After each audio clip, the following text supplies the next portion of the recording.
Hello everybody and welcome to the Brit and Yankee Pub for yet another Instant Brew review. I'm the Brit, Phil Clark, and with me, I'm pleased to say, is my co-host, Mr. Ken McMullen. How you doing, Phil? I'm doing great. Thank you very much, Ken. And our special guest, live from Pollyanna Brewing in St. Charles, is Ed Malnar, VP of Operations and the new distilling dude at the brewery. Hi, Ed. Hey, everybody. Good to How see you doing? all. We're good. We're really good. Great. I'm so glad you're... Sorry?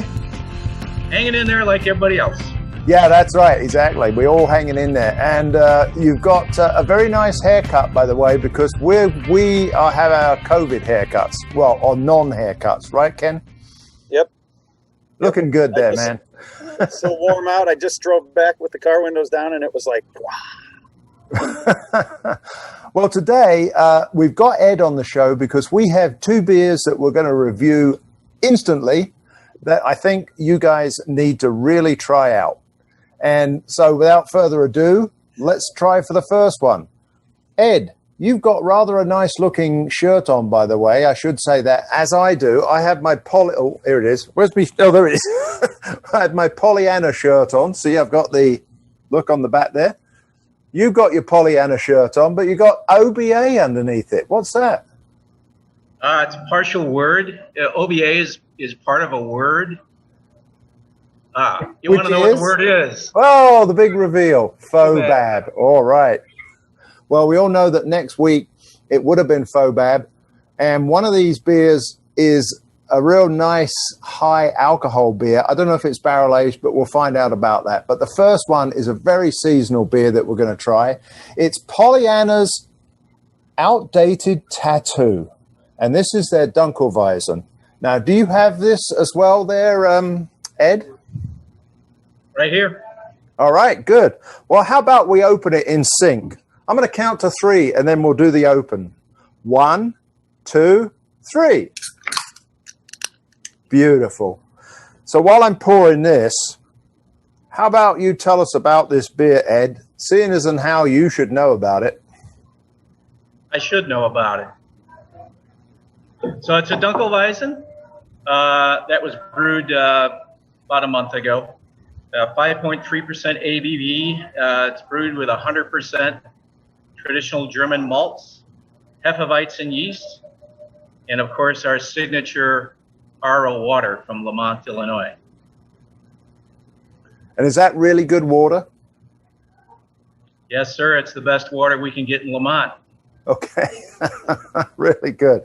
Ken, you're having yours in a snifter, so you should be getting the aromas really focused. Tell us what you smell.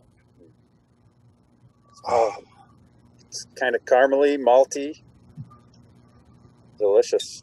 I'm getting those little clovey, spicy things that you're supposed to get from dunkelweizen. Really nice aroma. Smells like it should do. Let's taste it. I think somebody already did taste it. Oh, I did. Sorry, so did I. I couldn't hold on. I thought that's what you were supposed to do with it. It is. You're right. Beautiful. So, as you say, I think the color is a real.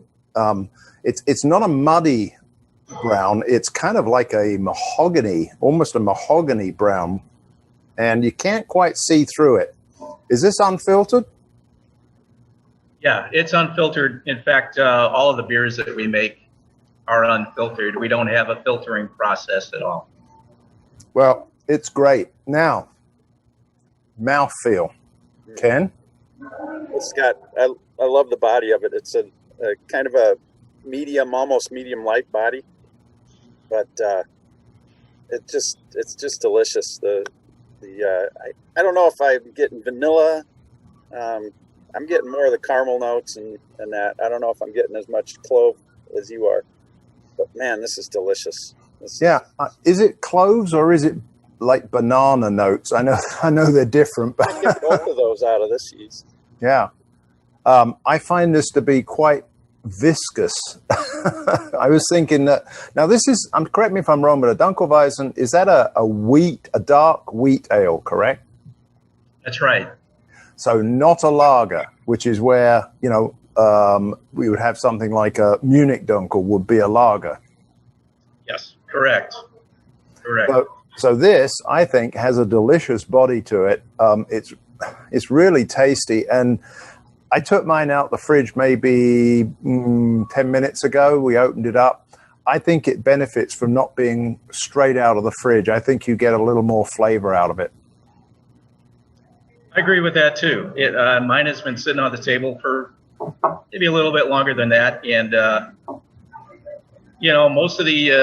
most ales I think can benefit from a little bit of warming up as they sit out over time. It really allows the esters to be driven off of the surface of the beer, and it makes it a lot more enjoyable.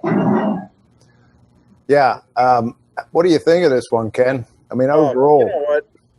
First I got to say, when you drink a beer from Pollyanna, you can be pretty assured that it's going to be good, man. And this one's right there, just exactly the way it's supposed to be. I chilled mine on the floor of the garage, believe it or not.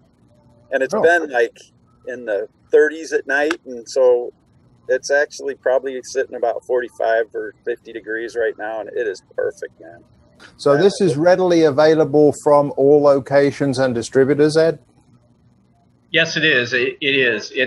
We released this beer about a week or so ago, so it should be available. It's currently available in St. Charles and all of our our two locations, Lamont and Roselle. There's a limited amount out in distribution as well. So, hopefully you'll find it. If you like it, let us know. I'm curious about the name. You're curious about the can? The name. How'd you come up with it? Tell me the story behind that. I'd love to tell you the story. I don't know the story, and I can tell you why. I can tell you why I don't know the story. All that creative process happens amongst Brian and our other brewers down there in Lamont, and I'm spending all my time up here in St. Charles. Okay. So I'm kind of removed from the action in a way. Have you been isolated? In a way, I have.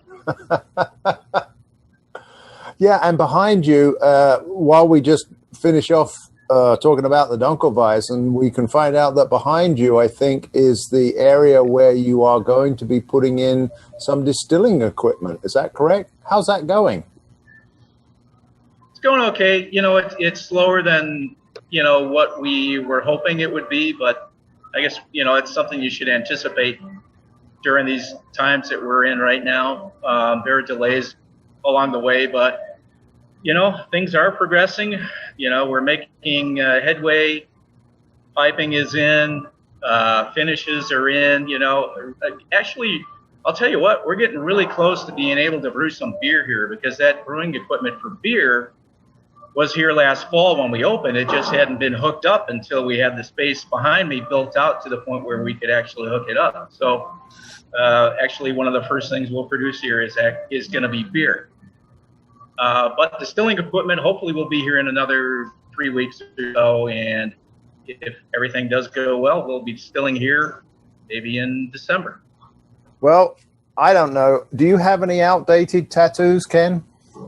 I don't have any tattoos. Oh, me neither. You got any tattoos, Ed? No, I've thought about it, but it's scary for me. So there we go.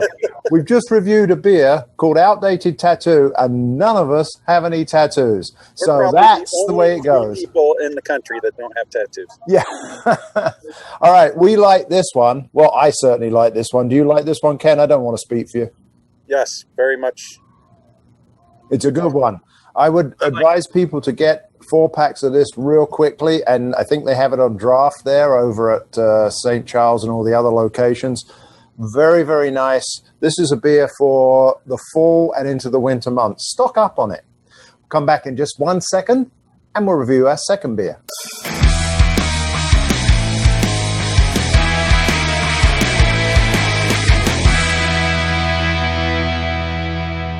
And we're back. And I have a second beer in my hand. This one is one of the famous personal chain letter beers from Pollyanna. They do a series of these. And Ed, I know there's a story behind personal chain letter. Do you know that one? Or is that another Brian secret? I do know that one. It's a Brian story, but it's not a secret. Oh, well, what? I'll tell you what. What can you tell it and open the beer at the same time? I'm going to try. I'll try. You can edit this out if it goes wrong, right? No, we'll be all right. Okay, gentlemen. After 3, 1, 2, 3. Oh, I just love that sound. Now carry on, Ed. Personal Chain Letter is the name of the band that Brian was in with some of his buddies back in high school. So that's where that name came from. I don't know much more than that. So he brewed a beer and he wanted to name it after his band. So that's where it's from. It sounds like a good enough reason to me. Yeah, and you know what? The beer is pretty good too. Now, this particular variant has another label on the front of it, which you can see. On the bottom, it says Tugboat Coffee. Now, is that a local coffee? Yeah, it is. It's a local coffee company that we've done other beers with as well. It's really good coffee, and we like our relationship with them, and we tend to do most of our coffee beers with them. Yeah, I mean, I'm reading the label. It's aged in bourbon barrels with vanilla bean and coffee added. It's a Russian Imperial Stout that was aged for 10 months in Weller bourbon barrels with vanilla beans and Tugboat coffee. What's Weller? Is it Weller? W-E-L-L-E-R? Yeah, Weller. It's a distillery that distills spirits, particularly bourbon. Distills beer. Yeah. Is this an unusual barrel to put it in? Have the other PCLs been put into the same type of barrels, or have they been put into different types of bourbon barrels? They've been put into other bourbon barrels from different distilleries. This is the first Weller bourbon barrel that we've done. In the aroma, I don't know about you, Ken, but I'm getting very mild coffee and a very mild vanilla, and then all that roastiness from the stout coming through. Very almost well-balanced aroma. I haven't even tasted it yet. Yeah, I get all those too, and those are all in the flavor, and it's nicely balanced. It says 11% on it, so it's got some heft to it, alcohol-wise, but it's pretty mellow and smooth going down. It's not harsh at all. It is. Yeah, I just tasted it, and that's why I kind of jumped when you said 11%, because I'm thinking there's going to be some heat coming from this, and there really isn't any, although as I speak, I'm getting a little bit now. Yeah. How about you, Ed? Have you had much of this? I mean, you have access to all these beers, right? I do. It's a matter of how actively I pursue that access. I'll tell you, I was lucky to find this can right here of this beer because it sold out really quick, and I'm not trying to overly market the beer necessarily, but it can go so quick that I don't get a chance to get my hands on it.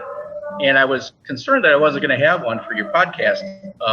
And it was gone. I thought I was going to have to go back to the brewery and see if I could find any low fills so that I can have it for your podcast. And apparently I brought a 2-pack home and stuck it in the refrigerator downstairs. And I was lucky to run across it just in time. So as far as I know, the cans that we have are the last ones just about anywhere. Hopefully, if you folks out there are looking for it, you can find it. There was, again, a limited amount of these beers that went out into distribution. So I would say call before you head out. If that's all you're heading out for, you're probably heading out for some other things though, too. So if you have some of these cans, then I would suggest that you drink one now and save one for later. Although I do know that Brian always says, I put the beer in for you to drink now. However, if you save it, then you've got a little treat coming in a year or so. But I think Phil, actually, because this has coffee in it, I'd say this is delicious right now, and coffee tends to fade. So I would suggest you crack it and have it, maybe when it's colder out, but I wouldn't wait too long on this one. Oh, that's really good advice, Ken. Yeah. So Yep. there are certain adjuncts that will fade. Obviously, some of the hops, the heavy hop ones, will fade. And you're saying that coffee is also one. Does it go like a stale coffee? You know, how that horrible taste is at the bottom of the pot? I don't know. I think I think you probably get more focus on the bitterness. I mean, if you want that coffee character, you probably want it fresh and bright. Yeah. Well, I'd certainly say that this is a winner. This is, I do like coffee in my beers, and not just from the flavors from the malts. I like adding it in, and it's been added in real, I think in the right amount. All right. Well, I think that this beer is a tremendous one for you to seek out. If you haven't got any, go and bargain for it. I still have the other one down here. You still got the other one, guys? I'm using the same glass, but yeah, I've still got some of mine. Pollyanna beers, always good. Always a pleasure to talk to you, Ed. Thank you very much for coming on this very quick Instant Brew review, although it hasn't been quite so quick this time. Well, I appreciate the invitation, Phil. It's always good to get together with both you and Ken. I appreciate it very much. Cheers. So from the Britain Yankee Pub, from Ken's front yard, and from Ed in St. Charles, Pollyanna, in front of his distilling area, it's cheers from me. And cheers from him. Cheers from me. Thank you. Cheers, guys.